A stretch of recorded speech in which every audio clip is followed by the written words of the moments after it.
here with April Bosworth and Michelle Cirocco. Now let's just get into it. April, you are a TLM grad and at Televerde. Yes.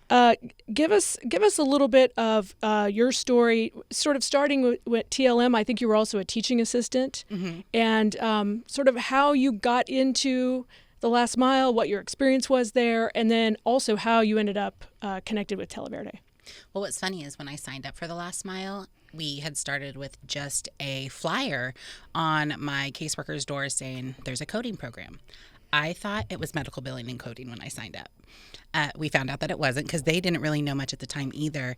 Found out it was web development. I thought, well, I'm in this. I'm going to give it a try and hope like I can at least just get by in it. And it turns out I absolutely loved it. It's that moment within TLM that I gained confidence in myself and like what I'm capable of and what I can actually accomplish. You spend a lot of time having people tell you that you're not smart, you can't do certain things. So you really just don't think that you're going to be able to get through it. And then you realize that at the end of the day, like I was the head of the class and I was helping everybody get through. And then I was able to be a TA for almost 2 years before I left to go to Televerde. And I loved every bit of it. I loved the class. I loved being a TA. And then making that leap from TLM to Televerde was actually a very hard decision for me. But I just absolutely loved it. Like it teaches you a different way to think at the same time. And that was where I really learned, like, it's not as much that you have to know everything as it is, like, just knowing how to utilize your resources. And so that is probably, like, my key phrase that I use all the time, even with my nieces and nephews. Like, you don't have to know it. Just know where the resources are and use those. So tell me give me an example of that. Like, tell me, back at the time when you were first learning that concept, give me an example of what that means, just in case somebody is a little confused about what you're saying. So one of the big things was learning JavaScript. JavaScript is not easy. It is hard. And I was just determined to learn it. And as we were going through it, I kept asking our facilitator of the class, like, hey, can you just, before we were really jumping into it, real deep into it, I was like, can you just give me some problems that I can work on the dorm over the weekend? Because everything that we went back was through a book and everything else. And I would go back, I would try it, think I had it figured out, go back, and not at all. And so then I would just start asking questions. He would sit there and he would help walk me through it. And he would say, well, this is what I've gotten figured out. But then I was starting to figure them out too. Not necessarily in the way he was, because he had a much cleaner, much shorter version of what I would come up with, which also showed me that there's more than one way to do things. Right. But it just kept showing me how to change the way I was thinking. Yes. Seeing the steps in between that you didn't see before. Right. Like those little bits really just helped me go further in the program and just do better. And even now with my job that I have. And am I right to assume that that is a difference between being able to move forward and not being able to move forward? Because it sounds like to me, before you learned how to think that way, it would have just been like, oh, okay, dead end. Right? Absolutely. Whatever the problem was. Absolutely. So that's what, we talk a lot here on this show about the non-tangential skills. I don't know, that's probably not the right word, but like intangible. That's what I was looking for. The intangible skills, right? That is a huge thing, to learn how to problem solve in a different way. You're saying just using your resources. That's incredible. Yes. That's great. Yes. So how has that's a confidence builder though too, right? Yes. To be able to know that, like, okay, maybe I can't see what the solution to this problem is, but if I just keep using my resources, I'm going to steal that from you. I like it. And I'm just going to keep on pushing and using my resources, and eventually I'll get to the right. Absolutely. I think using your resources and not being scared to ask questions, even when you are scared that it's going to make you look stupid. Like, I think that was one of the things that would hold back some people. For some reason, once I got in that class and I loved it, like, I didn't care. I just asked question after question after question, sometimes maybe more than once. But it was like the three things that I got from that was to ask questions, was to use your resources, and that I learn more from what I get wrong than what I get right. Right. So even if I don't, like every time I wasn't getting the problem right, I would go through, ask questions, I would take notes, find out more, and then I would move on to the next step. And then eventually I was getting them. And then I was getting them without, like, as soon as I would go in and try out what I had figured out over the weekend, they were instantly working. And then I was able to refine those to make it smaller, to make it more, what's the word I'm looking for? Efficient. Yeah. Yeah. I love that. That is one of the things. It's so interesting to hear from so many folks. Like there is a decision that you have to make to sort of set your ego aside, or to even just have some humility to say, I don't know. Yeah. Or because in an environment, in an incarcerated environment, that does not feel safe. No, I'm sure. Mm-mm. Michelle, I'm not going to kick you at a specific question, but like I've seen you nodding. Like how, what's your take on sort of just this, what we're talking about here? Well, I think what what April's talking about is really what the work that we've done inside the incarcerated environment has always been about, right? You come in and let's face it, you're not exactly at the top of your game when you find yourself in prison. So you're, right. You're trying to figure out how to pull yourself together. You've lost your confidence. You've lost your self-respect. You've kind of lost everything. And so coming into a program or a job while you're incarcerated and having that opportunity to, one, have somebody believe in you before you can believe in yourself, and then having a safe place to learn and to make mistakes and to try things, and to have the resources that are there for you to say, hey, it's okay. Like this isn't rocket science, and we're not curing cancer here. Like you can make mistakes and you can learn from them, and then you go on. And that's each little step builds that self-confidence and then contributes to building that self-efficacy. And so it's kind of like, oh, I saw that I could do it, is what she was saying. I did it once. Okay, I can try something harder. I can try something harder. And then just growing that muscle to be able to grow yourself and grow your career. Yeah, it strikes me that it's either, when you're incarcerated, you're starting to go into these programs, you're try to do the work, as we say. It's either building for some folks who have never even had a real sense of self, or they've lost it through addiction, whatever it is. And there's so many components to that, right? There's so many pieces that have to come together to build a person back so that they can even start to take these steps that we ask people to take when they're trying to rebuild their lives. Can you tell us about Televerde and how it actually works, what it does, for the benefit of other companies? Televerde is a business-to-business sales and marketing agency that other companies are able to outsource their inbound and outbound customer service, inside sales, and technical administration services to.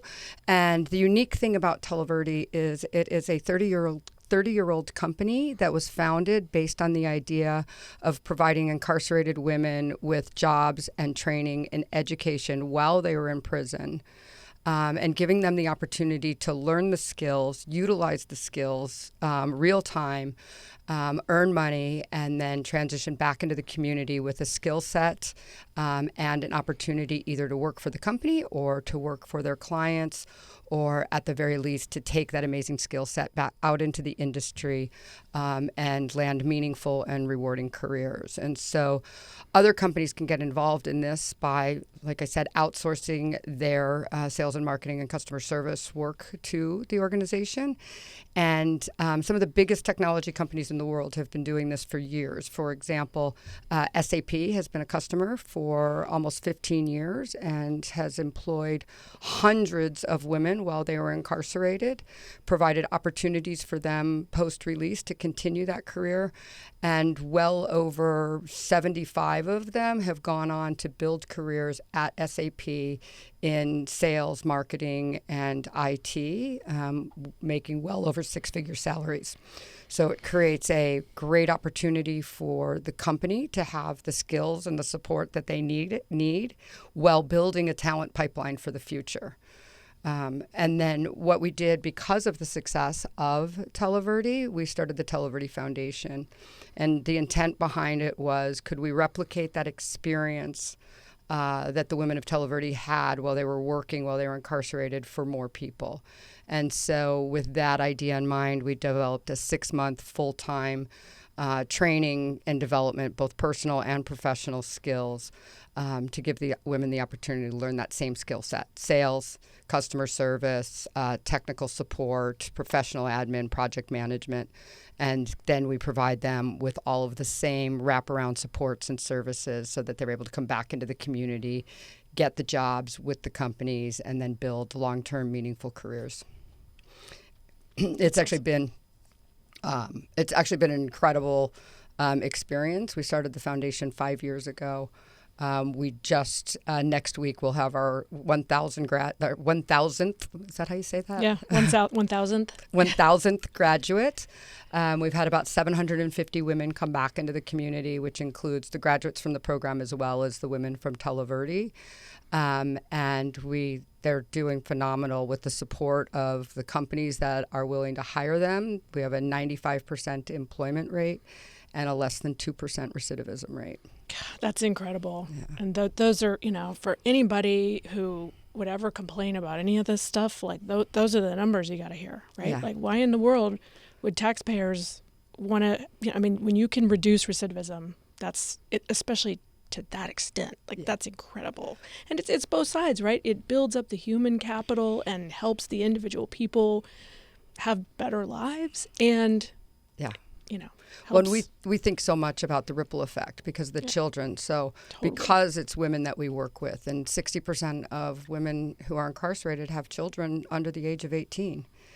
And so what we know is that if we can get the women out and they can become financially independent, and they can stay out of prison, they also become role models for their children, and they can break those generational cycles of poverty and incarceration and fix things for the long term. Yeah, absolutely. The original Televerde model is a couple guys back in the 90s felt there wasn't enough being done for women in prison and came up with the idea to start a call center in a prison.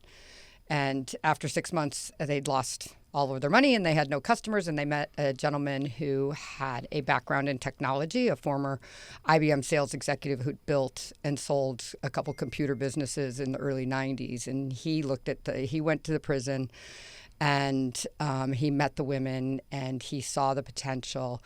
And he thought, you know what, if we can teach these women technology, particularly in this case to sell technology, that was what it was in the early days, we can build a profitable business while providing them the opportunity to earn money and learn skills that will prepare them for a meaningful career on the outside.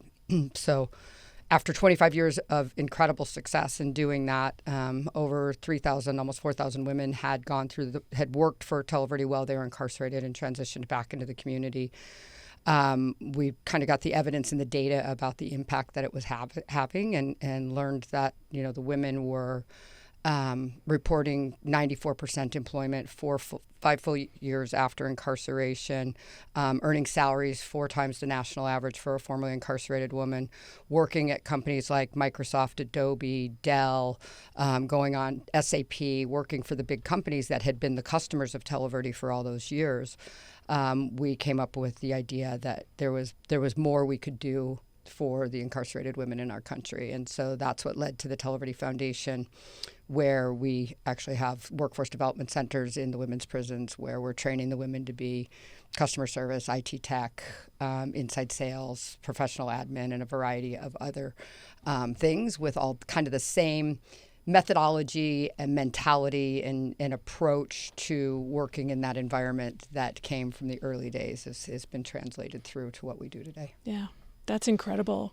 I know at the Last Mile, there's, even the name, the Last Mile, right? Yes. There's been this horrible gap between being incarcerated and reentry and trying to gain any kind of a foothold to be able to improve your life. Yeah. And I think programs like The Last Mile, Televerde, other programs I know teach things inside. But I think now this bridge, like being able to make the bridge from having been inside to outside, having that there not be a gap there so much anymore. Yeah. Like that to me seems like a really compelling, and it sounds like there's a lot of sort of institutional what's the word? It just sounds like what Televerde's been able to do is a proven success rate. what I'm trying to get at. That because that makes a big difference, right? All of these things can be kind of a tough sell to the broader public when they don't understand it. They don't understand it. Yeah, it's always interesting to me because it's been actually 23 years tomorrow since I got out of prison, and I walked out of prison with a college degree and an offer to go work at Televerde. And so my experience was different than what most people's was, because if you think about what we're talking about, 2002, the world was a different place. And it was not commonplace for people to walk out of prison with a job offer. And the ones that didn't, the girls that I knew and watched over the next years that walked out without a job, like, their success rate was not like what mine was. And we watched and experienced and saw how the women who would come out, that would come work for Televerde, would continue their career, would they would have the opportunity to rebuild their lives in a meaningful way. And I think that's what we all need to focus on, right? That's what we're here to talk about, really, is that how we empower people to walk out of prison with a job offer in their hand. If we give them the tools and the skills and that they need while they're in there, right? The last mile and the other programs, and then we can get the employers to come alongside. Right. And we're having little bits of success with it. I know you guys are having some success with it, but we need more. Yeah, no, absolutely. Yeah. And I mean, I've been saying this repeatedly. Like, I just feel like these companies that are not taking advantage of this, they do not understand that they're missing out. They're missing out. They're missing out because a formerly incarcerated person who has done the work to get to the place of being able to be employed at that place. This is a person that you want as an employee. Well, yeah, I say this all the time. The only thing worse than going to prison is actually having to tell somebody you've been there. Yeah. And so once you get out and somebody gives you that opportunity and says, "Here, come, I have a job for you," it's like, there's a loyalty and there's an appreciation for it and a desire to rise up and be the best and show everybody, like, look what I can do. Look, this is what's possible. Right.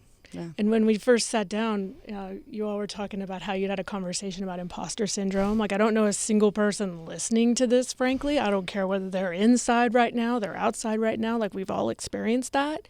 But I do think it's much more profound when you've got the stigma of prison hanging over your head. Yeah. Tell us a little bit about what these programs have done for you to help you in that way, and how you feel on that scale right now.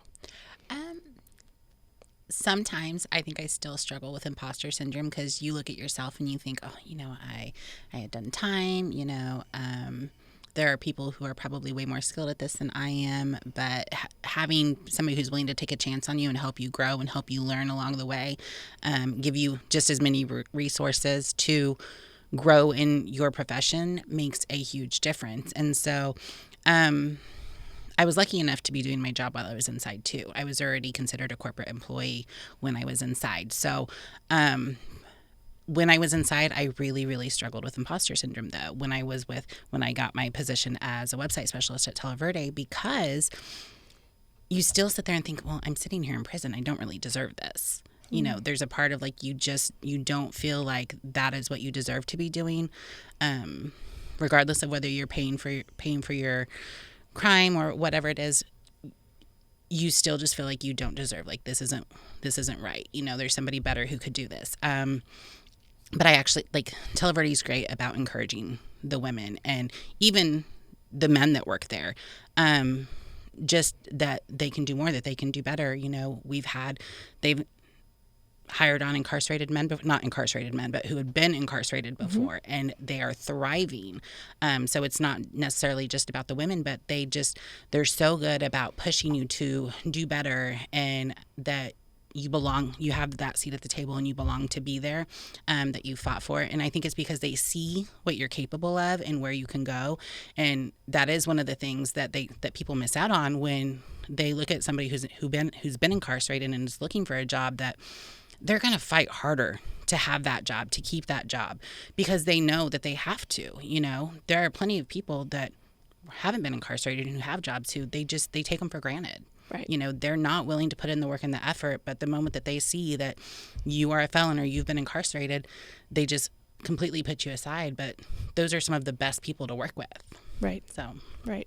And I'm just hopeful that as time moves on, that more and more employers will see the benefit of this as well. And I do think that for folks who are formerly incarcerated, who are taking advantage of these programs are helping them into employment.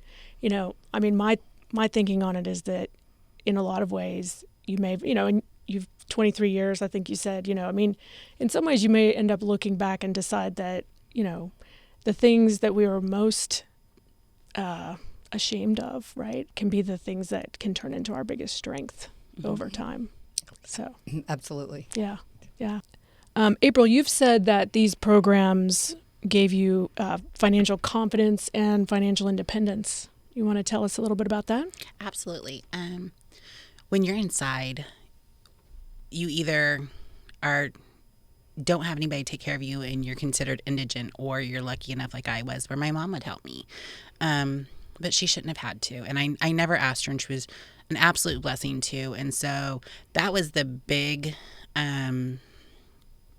motivator for me to go from the last mile to Televerde, honestly, because I knew that I would be able to take care of myself. But realizing to the extent that I was able to take care of myself, I not only was I able to tell my mom, I don't need your help anymore. I was able to send money home to my son. I was able to put money back for when I got home. So when I went home, I was starting brand new. Like, I lost everything when I got incarcerated. And so I'm still building that back up, but there was no struggle. I was able to get everything that I need to get my life going and continue to just keep moving forward, be able to put money back still and not have to stress about, well, how am I going to eat, or how am I going to do this? Or to rely on family. Exactly. Well, right? Exactly. Yeah. And that's just it. So, and I think that also helps along with with my family in general, not having to worry so much about me, having, my son's 19 and he worries about his mom. So, he doesn't have to, because he knows that I can take care of myself. There was that stress of, well, what are you going to do when you get home? Well, now I already have a job coming home, and I made money before I was coming home, so I had that money put back to be able to take care of myself. And I can honestly say that everything that I have now is because of me,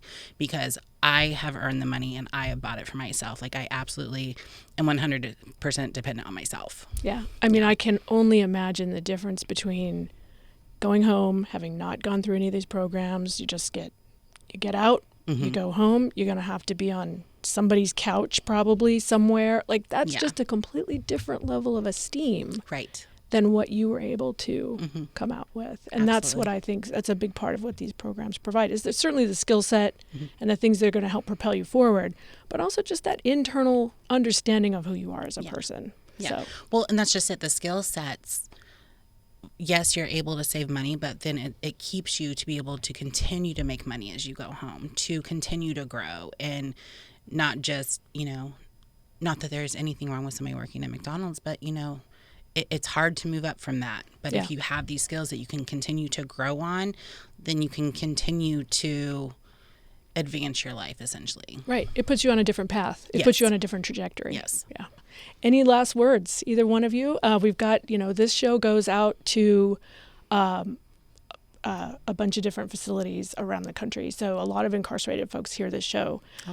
April, in particular, I'd be curious either both of you, do you have anything to say to folks that are still inside? While being inside was the worst part of my life, it was actually also the best part of my life, because of the opportunities that I had available to me and the fact that I took advantage of them and really put my all into them to make sure that I'm going to be a better person leaving than I was coming in. That is what changed everything with me, with my family, all of it. So I just feel like if those programs are available, that they just really need to take advantage of them, and really don't be scared. Don't worry about what other people are going to think. You just go in there and you give it your all, because the only way you can fail is if you don't try. Yeah. So. Yeah. Michelle? I could give a lot of advice to people that are currently incarcerated. I do on a regular basis, but let me think about what was probably the most meaningful for me is, look, when you ask a little kid what they want to be when they grow up, the one thing they never say is, I want to go to prison. But for all of us that have been there, that's exactly what happened. And there's a story and a reason why we got there. but it's what happens when you get there and what you do while you're there. And for me, the single best piece of advice anybody ever gave me came just a few short weeks after I got to prison. And I had gotten significantly more time than I expected. I thought I was going to go to cupcake camp for 18 months or so and you'll be home. And I ended up getting a 7-year sentence. And I was devastated. And I had never met anybody who'd been to prison in my life. And when I got there, my counselor said to me, he said, Michelle, you can do your time however you want. He said, you can spend your time worrying about how to fit in, how to be part of the in crowd, how to do time. He said, or you can use your time to turn your life around and become a better version of yourself. And it was, candidly, I said, the single best piece of advice anybody had ever given me, because first and foremost, the main reason why I got to prison was because I'd spent all my time worrying about other people thought about me and trying to fit in. And I fell in with the wrong crowd, and I got willing to do things that went against my better judgment, that didn't line up with my personal values. And lo and behold, there I was. And so this idea that I didn't have to worry about what people thought about me, changed everything, and that I could use my time to turn my life around. And so I felt empowered, and I went about doing my time exactly that way, got taken care of all of the things that got me there in the first place, mentally, physically, emotionally, spiritually. I knew I had to get an education. I knew I had to get a job. Whatever it was, I took advantage of every program, everywhere, all the time, so that I could leave there a better version of what I was when I got there. Yeah. So that would be my advice to everybody is who cares about these people on the yard?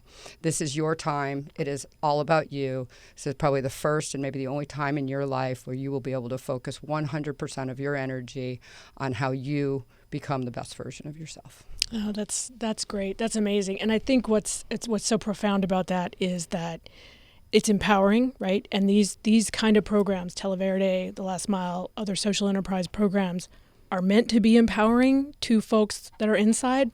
And hopefully, if people continue to take advantage of them and they continue to be so successful, that will empower the companies to take advantage of them as well, which is what we really want to do, to strengthen that connection between the companies on the outside and these programs that start out on the inside and then sometimes, like Televerde, flow to the outside as well. Yeah.